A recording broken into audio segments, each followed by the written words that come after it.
இயேசுவின் சிலுவை பாடுகளை நினைவு கூறுகிற இந்த நாட்களில் மத்தேயு சுவிசேஷம் 27ஆம் அதிகாரம் உங்கள் கரங்களில் இருக்குமானால் நீங்கள் எடுத்து வாசித்து பார்க்கலாம். அதன் 21ஆம் வசனம் சொல்கிறது, தேசாதிபதி ஜனங்களை நோக்கி, இவ்விருவரில் எவனை நான் உங்களுக்கு விடுதலையாக்க வேண்டும்? பாருங்க, தேசாதிபதி கேட்கிறார். 2 பேர் இருக்கிறாங்க. இவ்விருவரில் எவனை நான் உங்களுக்கு விடுதலையாக்க வேண்டும் என்று கேட்டான். அதற்கு அவர்கள் பரபாசை என்றார்கள். இங்கே 2 குற்றவாளிகள் சித்தரிக்கப்படுகிறார்கள். ஒன்று கொலை குற்றங்கள் செய்கிறவனாகிய பரபாஸ், இன்னொன்று எந்த குற்றமும் செய்யாத மாசற்ற கர்த்தராகிய இயேசு கிறிஸ்து. தேசாதிபதி கேட்கிறார், இவ்விருவரில் யாரை நான் விடுதலையாக்க வேண்டும் என்று. 22ஆம் வசனம் சொல்லுகிறது, பிலாத்து அவர்களை நோக்கி, அப்படியானால் கிறிஸ்து என்னப்பட்ட இயேசுவை நான் என்ன செய்ய வேண்டும் என்று கேட்டான். அவர் அழகாக சொல்லுகிறார், கிறிஸ்து என்னப்பட்ட இயேசு, அவனை சிலுவையில் அறைய வேண்டும் என்று எல்லாரும் சொன்னார்கள்.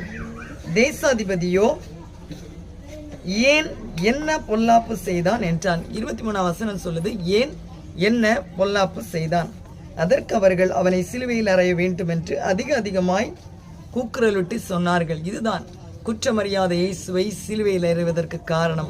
அற்புதங்களை பெற்ற பிள்ளைகள், நன்மைகளை அனுபவித்த ஜனங்கள். 24ஆம் வசனம் சொல்லுகிறது, கலகம் அதிகமாகிறதே அல்லாமல் தன் பிரயத்தனத்தினால் பிரயோஜனமில்லை என்று பிலாத்து கண்டு பிலாத்து நினைக்கிறாங்க, எவ்வளவு பிரயத்தனப்பட்டாலும் இந்த ஜனங்கள் இயேசுவை விடமாட்டார்கள் என்பதை புரிந்து கொண்டார்.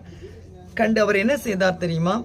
தண்ணீரை அள்ளி, இதை பாருங்க, அவர் தண்ணீரை அள்ளி ஜனங்களுக்கு முன்பாக கைகளை கழுவி, இந்த நீதிமானுடைய இரத்த பழிக்கு நான் குற்றமற்றவன், நீங்களே பார்த்து கொள்ளுங்கள் என்றான். அல்லேலூயா.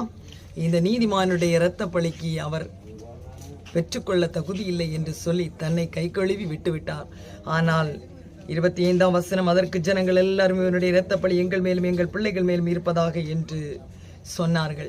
இயேசுவை சிலுவையில் அறைய காரணமானவர்களுடைய இரத்தப்பழி அவர் சந்ததிகள் மேல் இருக்கும். ஒருவேளை இன்றைக்கு நம் கர்த்தருடைய இரத்தப்பழிகளுக்கு ஆயத்தமானவர்களாய், அதற்கு உட்பட்டவர்களாய் இருப்போமானால், நம்முடைய குற்றங்களை கழுவி சுத்திகரித்து நசரேயனாகிய இயேசுவை நம்முடைய வாயினால் அறிக்கை செய்ய ஆரம்பிக்கிற பொழுது அந்த நீதிமானுடைய இரத்தப்பழி நம்முடைய குடும்பங்கள் இராது. பரிசுத்த பிதாவை உம்மை துதிக்கிற இந்த வார்த்தையை கேட்கிற ஒவ்வொரு பிள்ளைகளும் இந்த நீதிமானுடைய இரத்தப்பழிக்கு நீங்களாய் இரத்தத்தினாலே இந்த குடும்பங்களை ஆசீர்வதியும், இரத்தத்தினாலே மன்னியும், இரத்தத்தினாலே பாதுகாத்துக் கொள்ளும், இரத்தத்தினாலே பரலோகம் சேர்த்தல். இயேசுவின் நாமத்தில் பிதாவை, ஆமென். God bless you all.